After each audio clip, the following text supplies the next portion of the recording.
திருங்கள். ராமு ஒரு எளிய, சிரிக்க வைக்கும் நண்பர். சீதா ராமுவின் நண்பி, புத்திசாலி. வெங்கட் ராமுவின் அண்ணன், சிரிப்பில் கஷ்டப்பட்டவர். கதை. ஒரு ஊரில் ராமு என்ற ஒரு இளைஞன் வாழ்ந்தான். அவன் எப்போதும் சிரிக்க வைக்கும் காமெடியானவன்.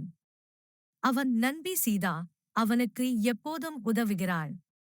ராமு எப்போதும் புதிய யோசனைகளை கொண்டு வருவதில் ஆர்வமாக இருக்கிறான். ஒருநாள் ராமு தனது அண்ணன் வெங்கட்டுக்கு ஒரு காமெடி நிகழ்ச்சி நடத்த முடிவு செய்கிறான். அண்ணா, நீ சிரிக்க வேண்டும் என்று அவன் கூறினான். வெங்கட், சிரிக்க முடியாது, நான் வேலைக்காகவே இருக்கிறேன் என்று பதிலளிக்கிறான். ஆனால் ராமு, சிரிக்காதே, நான் உனக்கு ஒரு காமெடி நிகழ்ச்சி நடத்துகிறேன் என்று உறுதியாக கூறினான். சீதா, நாம் அனைவரும் சேர்ந்து ஒரு காமெடி நிகழ்ச்சி நடத்தலாம் என்று கூறினாள். அவர்கள் மூவரும் காமெடி நிகழ்ச்சிக்கான திட்டங்களை உருவாக்க ஆரம்பிக்கிறார்கள். ராமு, நான் ஒரு காமெடி கதையை எழுதுகிறேன் என்று கூறினான். சீதா, நான் அதை மேடை மீது நடிக்கிறேன் என்று கூறினாள். வெங்கட், நான் என்ன செய்ய வேண்டும் என்று கேட்டான். நீ சிரிக்க வேண்டும் என்று ராமு கூறினான். வெங்கட், சிரிக்க முடியாது என்று பதிலளிக்கிறான்.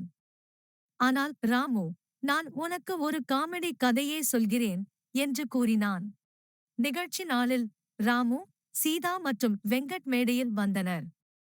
ராமு தனது காமெடி கதையை ஆரம்பிக்கிறான். ஒரு நாள் ஒரு குரங்கு ஒரு காகிதம் கிழித்தது என்று கூறுகிறான்.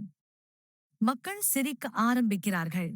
அப்போது வெங்கட் திடீரென சிரிக்க ஆரம்பிக்கிறான். நான் குரங்கின் கதை நினைத்தேன் என்று கூறுகிறான். மக்கள் மேலும் சிரிக்கிறார்கள். இப்படி ராமு, சீதா மற்றும் வெங்கட் அனைவரையும் சிரிக்க வைக்கிறார்கள். அந்த நாளில் வெங்கட் முதலில் சிரித்தான். அது ஒரு பெரிய வெற்றி. முடிவு. இந்த காமெடி நிகழ்ச்சி ராமு மற்றும் அவரது நண்பர்களுக்கான சிரிப்பு மற்றும் மகிழ்ச்சியை கொண்டு வந்தது.